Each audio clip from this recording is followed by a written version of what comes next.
എന്നാ പിന്നെ തുടങ്ങുകയല്ലേ. ലോകത്താകമാനം കോടിക്കണക്കിന് ആരാധകരുള്ള ഒരു അനിമയാണ് അറ്റാക്ക് ഓൺ ടൈറ്റൻ എന്ന് പറയുന്നത്. ഹാജിമെ ഇസയാമയാണ് ഇതിനെ ഇല്ലുസ്ട്രേറ്റ് ചെയ്ത് അവതരിപ്പിച്ചത്. തുടക്കത്തിൽ 65 പേജുകൾ മാത്രമുള്ള ഒരു വൺ ഷോട്ടായിട്ടാണ് ഇതിനെ അദ്ദേഹം എഴുതിയത് എങ്കിലും ഇത് വീക്ക്ലി ഷാനൻ ജമ്പ് എന്ന് പറയുന്ന മാംഗ മാഗസിനിൽ പബ്ലിഷ് ചെയ്തത് 139 വോളിയമുകളായിട്ടാണ്. ഇത് ഏകദേശം 11 വർഷങ്ങൾ കൊണ്ടാണ് മുഴുവനായിട്ടും ഇല്ലുസ്ട്രേറ്റ് ചെയ്ത് പബ്ലിഷ് ചെയ്ത് അവസാനിപ്പിച്ചത്. ഏപ്രിൽ 2021 ഇതിൻ്റെ അവസാനത്തെ ഭാഗം അവർ പബ്ലിഷ് ചെയ്തത്. അത് കഴിഞ്ഞിട്ടാണ് ഇതിനിടയിൽ 34 വോളിയംസ് ഉള്ള സീരീസ് ആയിട്ട് ഇതിനെ അനിമയായി ടെലികാസ്റ്റ് ചെയ്യുവാനും തുടങ്ങിയിരുന്നു. ലോകത്താകമാനം ടെലികാസ്റ്റ് ചെയ്യപ്പെട്ട ഈ അനിമയ്ക്ക് ഏതൊക്കെ രാജ്യത്ത് ആരാധകർ ഉണ്ട് എന്ന് അന്വേഷിച്ചു കഴിഞ്ഞാൽ ആരാധകരില്ലാത്ത സ്ഥലങ്ങളൊന്നും തന്നെ ഇല്ല എന്ന് നമ്മൾ പറയേണ്ടി വരും. ഇത് ശരിക്കും ഈ കഥ നടക്കുന്നത് ഒരു സാങ്കല്പികമായിട്ടുള്ള ഒരു ലോകത്താണ്. ആ ലോകത്തുള്ള ജനങ്ങൾ സർവനാശം പ്രതീക്ഷിച്ചിരിക്കുകയാണ് എന്നുള്ള തരത്തിലാണ് ഈ കഥ പോകുന്നത്. അവർ 3 വ്യത്യസ്തമായ മതിലുകൾ നിർമ്മിച്ച് ആ മതിലുകൾക്കുള്ളിലാണ് ഇവരുടെയൊക്കെ ജീവിതം മുന്നോട്ട് പോയിക്കൊണ്ടിരിക്കുന്നത്. ഇങ്ങനെയുള്ള മതിലുകൾ നിർമ്മിക്കുന്നതിനുള്ള കാരണമെന്ന് പറയുന്നത് 100 വർഷങ്ങൾക്ക് മുമ്പ് ടൈറ്റൻസ് എന്ന് പറയുന്ന ഭീകരരായ കുറേ ആൾക്കാർ മനുഷ്യരാശിയെ ആക്രമിച്ച് വംശനാശത്തിൻ്റെ വക്കിൽ വരെ കൊണ്ടെത്തിച്ചിരുന്നു. അതിൽ നിന്ന് കുറച്ച് ആൾക്കാർ മാത്രമാണ് രക്ഷപ്പെട്ടത്. അവരാണ് ഈ മരിയ, സീന, റോസ് എന്നീ പേരുള്ള 3 മതിലുകൾ നിർമ്മിച്ച് അതിനുള്ളിൽ സുരക്ഷിതമായിട്ടുള്ളൊരു ജീവിതം കണ്ടെത്താൻ ശ്രമിച്ചത്. ആ ജീവിതകാലത്തിനിടയിൽ അടുത്തൊരു 100 വർഷം കഴിഞ്ഞപ്പോൾ വീണ്ടും ടൈറ്റൻസിൻ്റെ ആക്രമണം ഉണ്ടാകുന്നതും ഇവർ അതിജീവിക്കാൻ ശ്രമിക്കുന്നതും അതിജീവിക്കാനുള്ള പോരാട്ടങ്ങളൊക്കെ നടത്തുന്നതും ഒക്കെയാണ് ഈ അറ്റാക്ക് ഓൺ ടൈറ്റൻസിൻ്റെ ഒരു ഏകദേശമുള്ള കഥാതന്തു എന്ന് പറയുന്നത്. ശരിക്കും അറ്റാക്ക് ഓൺ ടൈറ്റൻ എന്ന് പറയുന്ന അനിമെ കാണുവാനും വായിക്കുവാനും ഒക്കെ തുടങ്ങിയതിന് ശേഷം ഇതിൻ്റെ റെഫറൻസുകളിലൂടെയൊക്കെ സഞ്ചരിക്കുന്ന സമയത്ത് എനിക്ക് പെട്ടെന്ന് ഓർമ്മ വന്നത് കുട്ടിക്കാലത്ത് ഞാൻ വായിച്ച ഒരു അമർ ചിത്രകഥയാണ്. ആ കഥയുടെ പേര് ത്രിപുര ദഹനം എന്നാണ്. നിങ്ങളിൽ ആരെങ്കിലുമൊക്കെ ഈ ത്രിപുര ദഹനം എന്ന് കേട്ടിട്ടുണ്ടാകും. ത്രിപുര ദഹനം നടത്തിയത് ശിവൻ ആണെന്ന് അറിയാമായിരിക്കും. പക്ഷേ ഈ കഥയിൽ എനിക്ക് പല പ്രാവശ്യം ഈ 3 മതിലുകളെ കുറിച്ച് കേൾക്കുമ്പോഴും ഈ ടൈറ്റൻസ് അറ്റാക്ക് ചെയ്യാൻ വരുന്നതിനെ ചെറുക്കാനായിട്ടുണ്ടാക്കിയ ഈ മതിലിൻ്റെ പ്രത്യേകതകളൊക്കെ കാണുമ്പോഴൊക്കെ എനിക്ക് എപ്പോഴും എൻ്റെ മനസ്സിലേക്ക് ത്രിപുര ദഹനത്തിനെ കുറിച്ചുള്ള ഓർമ്മകൾ ഇങ്ങനെ തിരിച്ചു പോകും.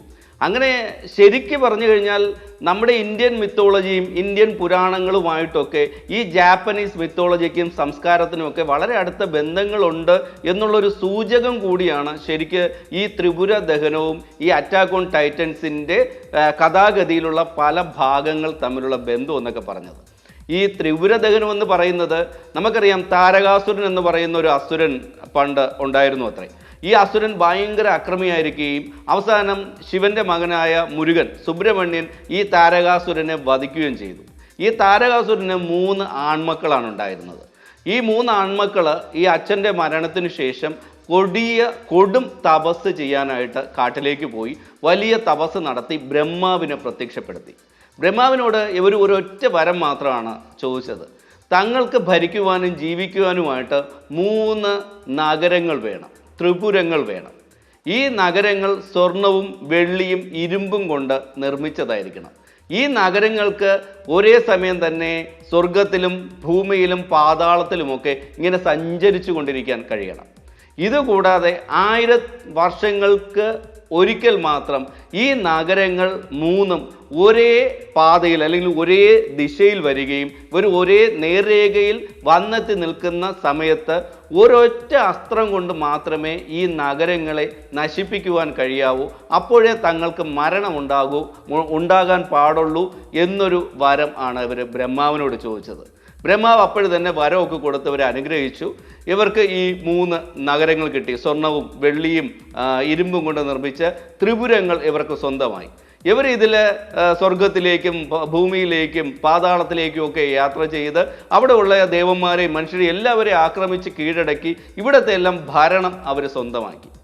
ക്രമേണ തന്നെ ഇവർ കൂടുതൽ അക്രമകാരികളായി മാറുകയും ദേവന്മാരെയൊക്കെ നിരന്തരം മർദ്ദിക്കുകയും ഉപദ്രവിക്കുകയും അവരുടെ കൊട്ടാരത്തിൽ നിന്നൊക്കെ അവരെ പുറത്താക്കുകയൊക്കെ ചെയ്തു കഴിഞ്ഞപ്പോൾ നിവർത്തിയില്ലാതെ ദേവന്മാരെല്ലാം കൂടെ പോയി ശിവന് അഭയം പ്രാപിച്ചു.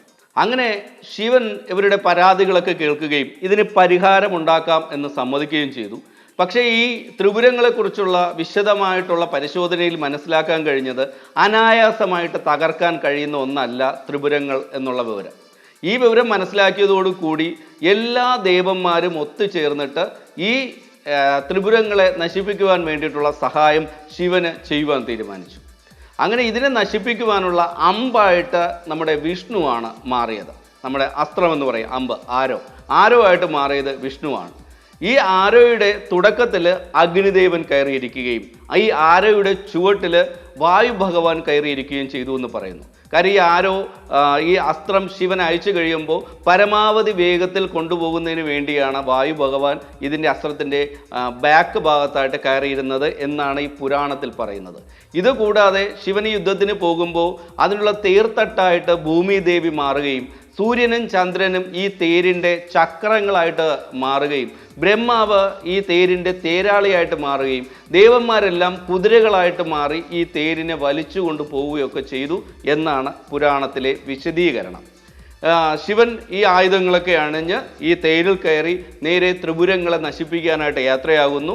1000 വർഷത്തിലൊരിക്കൽ സംഭവിക്കുന്ന ഈ ത്രിപുരങ്ങൾ നേർരേഖയിൽ വരുന്ന ദിവസം ശിവൻ അസ്ത്രമയക്കാൻ തയ്യാറായി അവിടെ എത്തുകയും ശിവനെ കണ്ടിട്ട് ഈ അസുരന്മാരെല്ലാവരും കൂടി താരകാസുരൻ്റെ മക്കളെല്ലാം കൂടി ശിവനെ ആക്രമിക്കാൻ വരികയും യുദ്ധമുണ്ടാവുകയും ഒടുവിൽ ശിവൻ ഈ അസ്ത്രം അയച്ച് ഈ ത്രിപുരങ്ങളെ ദഹിപ്പിച്ച് കളയുകയും ചെയ്തു എന്നുള്ളതാണ് പുരാണ കഥ. ഈ കഥയാണ് അറ്റാക്ക് ഓൺ ടൈറ്റൻസ് കണ്ടപ്പോഴും വായിച്ചപ്പോഴും ഒക്കെ പല പ്രാവശ്യം എനിക്ക് ഓർമ്മ വന്നത്. ഏതൊക്കെയോ തരത്തിൽ എവിടെയൊക്കെയോ എന്തൊക്കെയോ ബന്ധങ്ങൾ അറ്റാക്ക് ഓൺ ടൈറ്റൻസും ത്രിപുര ദഹനവുമായിട്ട് കിടപ്പുണ്ട് എന്നുള്ളത് സത്യസന്ധമായിട്ടുള്ളൊരു വസ്തുതയാണ്. മനുഷ്യൻ്റെ ഭയം എന്ന് പറയുന്ന വികാരത്തിനെ പല തലങ്ങളിൽ അടയാളപ്പെടുത്തിക്കൊണ്ടാണ് അറ്റാക്ക് ഓൺ ടൈറ്റൻ എന്ന് പറയുന്ന സീരീസ് പുരോഗമിക്കുന്നത്. നമ്മുടെ കഥാകൃത്തായ ഹാജിമ ഇസയാമ അദ്ദേഹത്തിന് സ്വന്തമായിട്ടുണ്ടായ ഒരു അനുഭവത്തിൻ്റെ കഥയിൽ നിന്നാണ് ശരിക്കും ഈ കഥയുടെ പ്രധാനപ്പെട്ട ത്രെഡ് ഡെവലപ്പ് ചെയ്തെടുത്തത് എന്നാണ് അദ്ദേഹം ഇൻ്റർവ്യൂകളിലൊക്കെ പറഞ്ഞിട്ടുള്ളത്. ആദ്യകാലത്ത് അദ്ദേഹം ഒരു ഇൻ്റർനെറ്റ് കഫേയിൽ ജോലി നോക്കുകയായിരുന്നു അത്രേ. അന്ന് അവിടെ വെച്ചുണ്ടായ ഒരു സംഭവം, അതായത് ഒരു കസ്റ്റമർ അപ്രതീക്ഷിതമായിട്ട് നമ്മുടെ ഇസയാമയുടെ ഷർട്ടിൻ്റെ കോളറിൽ കുത്തിപ്പിടിക്കുകയും അദ്ദേഹത്തെ ഭീഷണിപ്പെടുത്തുകയൊക്കെ ചെയ്ത ഒരു സംഭവം ഉണ്ടായിട്ടുണ്ട്. ആ സംഭവം ഇദ്ദേഹത്തിന് ഒരുപാട് ഭയപ്പാടുണ്ടാക്കിയ ഒരു വിഷയമായിരുന്നു എന്നാണ് പറയുന്നത്. അദ്ദേഹം പറയുന്നത് നമുക്ക് സംവദിക്കാൻ കഴിയാത്ത അല്ലെങ്കിൽ നമുക്ക് നേരിടാൻ കഴിയാത്ത ഒരു മനുഷ്യനോട് അടുത്തിടപഴകാനോ അയാളെ കാണുവാനോ ഒക്കെ നമുക്ക് സ്വാഭാവികമായി ഉണ്ടായിപ്പോകുന്ന ഭയമാണ് ശരിക്ക് അദ്ദേഹത്തിന് ഈ അറ്റാക്ക് ഓൺ ടൈറ്റൻ എഴുതുവാനുള്ള പ്രേരണ നൽകിയത് എന്നാണ്. ഇത്തരം പല തരത്തിലുള്ള ഭയങ്ങളെ, മനുഷ്യൻ്റെ വിഹ്വലതകളെയൊക്കെ പല തലങ്ങളിലായിട്ട് ഈ അറ്റാക്ക് ഓൺ ടൈറ്റനിൽ അദ്ദേഹം ആവിഷ്കരിച്ച് വെച്ചിട്ടുണ്ട്. ഒരാഴ്ച കൊണ്ട് അദ്ദേഹം ഇതിനു വേണ്ടിയിട്ടുള്ള സ്റ്റോറി ലൈനുകളൊക്കെ എഴുതിയിടുകയും 3 ആഴ്ച കൊണ്ട് ഇതിൻ്റെ ഇല്ലുസ്ട്രേറ്റഡ്, അതിൻ്റെ പടങ്ങളൊക്കെ വരച്ച് പൂർത്തിയാക്കുകയൊക്കെ ചെയ്തിട്ടാണ് ഇത് ഇങ്ങനെ സീരിയലൈസ് ചെയ്ത് സീരീസുകളായിട്ട് ഈ മാംഗ മാഗസിനിൽ പബ്ലിഷ് ചെയ്തുകൊണ്ടിരുന്നത്. ഈ ഏറൻ ഈഗർ എന്ന് പറയുന്ന കൗമാരക്കാരനാണ് ഈ മാംഗയിലെ പ്രധാനപ്പെട്ട കഥാപാത്രം എന്ന് പറയുന്നത്. ഈ ഏറനെ അദ്ദേഹം സൃഷ്ടിച്ചെടുത്തത് തന്നെ വളരെ വ്യത്യസ്തമായിട്ടുള്ള ഒരു ശൈലിയിലാണ്. ഏറൻ ഈഗർ എന്നുള്ള പേര് അന്നൊക്കെ ജപ്പാനികൾക്ക് സ്ത്രീകൾക്ക് നൽകുന്ന പേരുകൾക്ക് സമാനമായിരുന്നു എന്നുള്ളതാണ് ഒരു പ്രത്യേകത. അതിലുപരി വളരെ വ്യത്യസ്തമായിട്ടുള്ള കണ്ണുകളും വളരെ വ്യത്യസ്തമായിട്ടുള്ള കൺപീലികളുമൊക്കെ നൽകി രൂപത്തിലും ഭാവത്തിലും പേരിലുമെല്ലാം 100% വ്യത്യസ്തമായ ഒരു കഥാപാത്രമായിട്ട് ഏറനെ ഈ അറ്റാക്ക് ഓൺ ടൈറ്റനിൽ അവതരിപ്പിക്കാൻ കഴിഞ്ഞു എന്നുള്ളതാണ് ശരിക്കും ഇസയാമയുടെ പ്രധാന വിജയം എന്ന് പറയുന്നത്. അക്കാലത്ത് ജപ്പാനിൽ ജീവിച്ചിരുന്നതും മറ്റ് വിദേശ രാജ്യങ്ങളിലൊക്കെ ജീവിച്ചിരുന്നവരുമായിട്ടുള്ള ആയോധന കലാവിദഗ്ധരെ, ആയോധന കലകളിൽ വലിയ പ്രാവീണ്യമുള്ള ഒരുപാട് കഴിവുകളൊക്കെ തെളിയിച്ചിട്ടുള്ള, സമ്മാനങ്ങളൊക്കെ നേടിയിട്ടുള്ള മികച്ച പോരാളികളായിട്ടുള്ള ആൾക്കാരുടെ രൂപഭാവങ്ങൾ അതുപോലെ പകർത്തിയെടുത്തിട്ടാണ് അറ്റാക്ക് ഓൺ ടൈറ്റൻസിലെ പല കഥാപാത്രങ്ങളുടെയും സൃഷ്ടി നമ്മുടെ ഇസയാമ നടത്തിയിട്ടുള്ളത്. ഇത്തരത്തിലുള്ള കഥാപാത്രങ്ങളെ സൃഷ്ടിച്ചെടുക്കുന്നതിലൂടെ ഈ കഥാപാത്രങ്ങൾക്ക് ഒരു അന്താരാഷ്ട്ര സ്വീകാര്യത ഉണ്ടാക്കിയെടുക്കുവാനും ഇസായാമയ്ക്ക് കഴിഞ്ഞിട്ടുണ്ട്. സ്വന്തം അമ്മയെ ആക്രമിക്കുകയും സ്വന്തം നഗരം നശിപ്പിക്കുകയും ഒക്കെ ചെയ്ത ടൈറ്റൻസിനെ നേരിടുവാനായിട്ട് ഏറൻ നടത്തുന്ന പരിശ്രമങ്ങളും പോരാട്ടങ്ങളും ഒക്കെയാണ് ഈ അറ്റാക്ക് ഓൺ ടൈറ്റൻ്റെ ഒരു ആകെ തുക എന്ന രീതിയിൽ നമുക്ക് പറഞ്ഞു വയ്ക്കാം. ഈ കഥയിലേക്ക് കൂടുതൽ കടന്ന് ആ കഥയെക്കുറിച്ച് വലിയ വിശദീകരണങ്ങളൊക്കെ നടത്തി കഴിഞ്ഞാൽ ചിലപ്പോൾ അത് ഈ മാംഗ സീരീസിന്, ഈ അനിമെ സീരീസിന് ഒരു സ്പോയിലറായി മാറിയേക്കാം. അതുകൊണ്ട് കഥയുടെ കൂടുതൽ ഉള്ളടക്കങ്ങളിലേക്കൊന്നും ഞാൻ കടക്കുന്നില്ല. ശരിക്ക് അതിമാനുഷികമായിട്ടുള്ള കഥകൾക്കോ കഥാപാത്രങ്ങൾക്കോ ഒട്ടും പഞ്ഞമില്ലാത്ത ഒരു മേഖലയാണ് ഈ മാംഗ സീരീസുകൾ എന്ന് പറയുന്നത്. അവിടെ നമ്മൾ കണ്ടിട്ടുള്ളതും വായിച്ചിട്ടുള്ളതുമായിട്ടുള്ള ഭൂരിഭാഗം കഥകളും ഈ അതിമാനുഷ്യരായിട്ടുള്ള ആൾക്കാരുടെ പോരാട്ടങ്ങളും അവരുടെ ആക്രമണങ്ങളും അവരുടെ ജീവിതങ്ങളും ഒക്കെ തന്നെയാണ്. ഇതിൽ നിന്നും വളരെ വ്യത്യസ്തമായിട്ടുള്ള സംഭവമൊന്നുമല്ല ഈ അറ്റാക്ക് ഓൺ ടൈറ്റൻ എന്ന് പറയുന്നത്.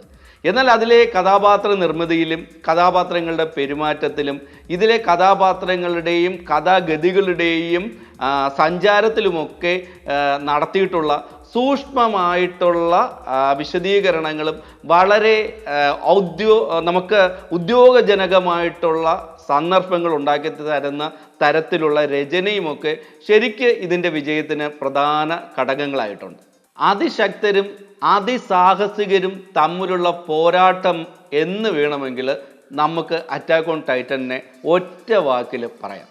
നായകന് ഒപ്പമോ നായകനേക്കാൾ മുകളിലും ഒക്കെ നിൽക്കുന്നവരാണ് അതിലെ പല കഥാപാത്രങ്ങളും. ശരിക്കും പറഞ്ഞു കഴിഞ്ഞാൽ നമ്മുടെ നാട്ടിലേക്ക് ഒരു സിനിമ ഇറങ്ങുകയോ അല്ലെങ്കിൽ ഒരു അനിമേഷനോ എന്തെങ്കിലുമൊക്കെ നമ്മൾ കാണുകയാണെങ്കിൽ അതിലൊരു കേന്ദ്ര കഥാപാത്രം ഉണ്ടാകും. ആ കഥാപാത്രത്തിനെ ചുറ്റിപ്പറ്റി നമുക്ക് ഇഷ്ടപ്പെട്ട നായകനൊക്കെ ആയിരിക്കും, അല്ലെങ്കിൽ ഇഷ്ടപ്പെട്ട നടനോ നടിയോ ഒക്കെ ആയിരിക്കും ആ കഥാപാത്രത്തെ അവതരിപ്പിക്കുന്നത്. അവരെ ചുറ്റിപ്പറ്റി അല്ലെങ്കിൽ അവരുടെ കഥാപാത്രത്തിനെ ചുറ്റിപ്പറ്റിയായിരിക്കും നമുക്ക് ആ സിനിമയോടോ അനിമേഷനോടോ ഒക്കെ ഉള്ള ഇഷ്ടം നിലനിൽക്കുന്നതും വളരുകയൊക്കെ ചെയ്യുന്നത്.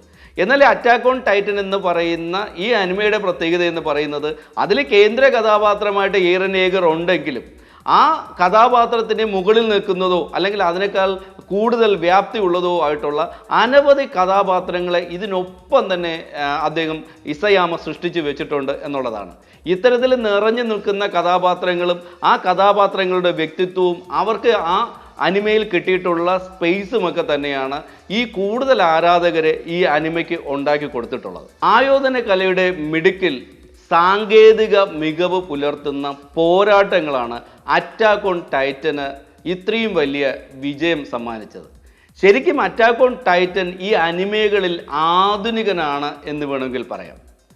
ഇത്രയും വരവൊക്കെ വന്ന് ഇത്രയും വർഷത്തെ 11 വർഷത്തെ വായനയും അത് കഴിഞ്ഞിട്ട് ഒരുപാട് നാൾ നീണ്ടു നിന്ന സീരീസിൻ്റെ പ്രദർശനവും ഒക്കെ നടത്തി ലോകം മുഴുവൻ ആരാധകരെ നേടിയെടുത്ത അറ്റാക്ക് ഓൺ ടൈറ്റൻ ഒരു വരവ് കൂടി വന്നാലും അല്ലെങ്കിൽ 5-6 വരവ് കൂടി വന്നാലും ഇതിനെ കാണുവാൻ ഒരു മടിയുമില്ലാത്ത വളരെ ആവേശത്തോടു കൂടി ഇതിനെ ഏറ്റെടുക്കുന്ന പ്രേക്ഷകരാണ് നിലവിലുള്ളത്.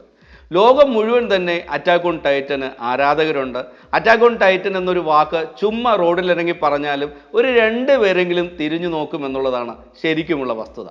അറ്റാക്ക് ഓൺ ടൈറ്റൻ ഇനിയും വരണം, ഇതിനേക്കാൾ മികച്ച അനിമകൾ ഉണ്ടാകണം, അങ്ങനെ ഉണ്ടാകട്ടെ എന്ന് ആഗ്രഹിച്ചുകൊണ്ട് ഈ അനിമെ ലോകത്തിന് എല്ലാവിധ ആശംസകളും പറഞ്ഞുകൊണ്ട് ഇന്നത്തേക്ക് നമുക്ക് നിർത്താം. അടുത്ത ദിവസം പുതിയൊരു അനിമെ സീരീസുമായിട്ട് കാണാം.